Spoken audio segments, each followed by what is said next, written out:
ఇగో రాసమల్ల రజిత, ఈ రాసమల్ల రజిత ఇగో చనిపోయింది, ఈమె చనిపోయిందని చెప్పి ఈమె అప్లై చేసుకుంది.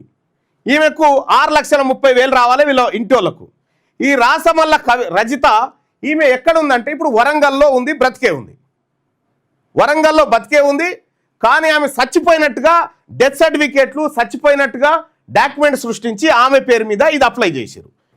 ఈ రాసమల్ల రజిత ఆమె బతుకుంది, అలా భర్త బతుకుంది, ఇప్పుడు వరంగల్లో ఉన్నారు వాళ్ళు. ఇంటి పేరుతో సహా చెప్పాలి. నీ పేరే పేరమ్మా? రాసమల్ల రజిత. నీ భర్త పేరు? మధు. మధు. మీదే ఊరు? మా కొత్తపేట. కొత్తపేట. ఏం పని చేసుకుంటారు మీరు? మేము ఉప్పర్ పని చేసుకుంటాం. ఎన్ని ఏళ్ళు అవుతాం పెళ్ళయి? పెళ్ళై 20 సంవత్సరాలు అయితే. ఎంతమంది అమ్మా నీకు పిల్లలు? ఇద్దరు పిల్లలు. నువ్వు ఏమన్నా గవర్నమెంట్ నుంచి లోన్లకు దేనికైనా అప్లై చేసినావమ్మా? నాకు దెబ్బ తగిలితే, కాలుకు దెబ్బ తగిలితే ఇట్లా లేబర్ కార్డు కొరకు అప్లై చేసిన. ఎన్ని రోజులు అవుతుంది అప్లై చేసి? సంవత్సరం దాటింది. సంవత్సరం అవుతుంది. మరి నీకు అప్లై చేసినప్పుడు లోన్ వచ్చిందమ్మా? ఏం రాలేదా?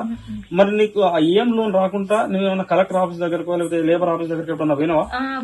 పోతే అలా చనిపోయింది అన్నట్టు వచ్చింది నాకు. నీ బతికే ఉన్నా గానీ చనిపోయినట్టు వచ్చింది. ఎవరు చనిపోయారు? నువ్వు చనిపోయినావు, మీ భర్త చనిపోయినా? నేనే చనిపోయినట్టు వచ్చింది. అది మరి దీనివల్ల నీకు ఏమైనా ఇబ్బంది అవుతుందా? నువ్వు చనిపోయినట్టు రావడం వల్ల నీకు ఏమైనా ఇబ్బంది అవుతుందా? ఇప్పుడు ఇబ్బంది అంటే ఇక అలా పోతే చనిపోయిందని అన్నారు. 4-5 సార్లు పోయినాం.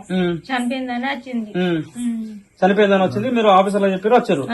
మరి మీరు ఎప్పుడైనా దీని మీద కేసు ఇట్లా పెట్టలేమన్నా? ఏం పెట్టలే. పెడదాం అంటే మేడం వద్దు అని అన్నది. ఏ మేడం వద్దు అన్నది? అలా ఉన్న మేడమే వద్దు.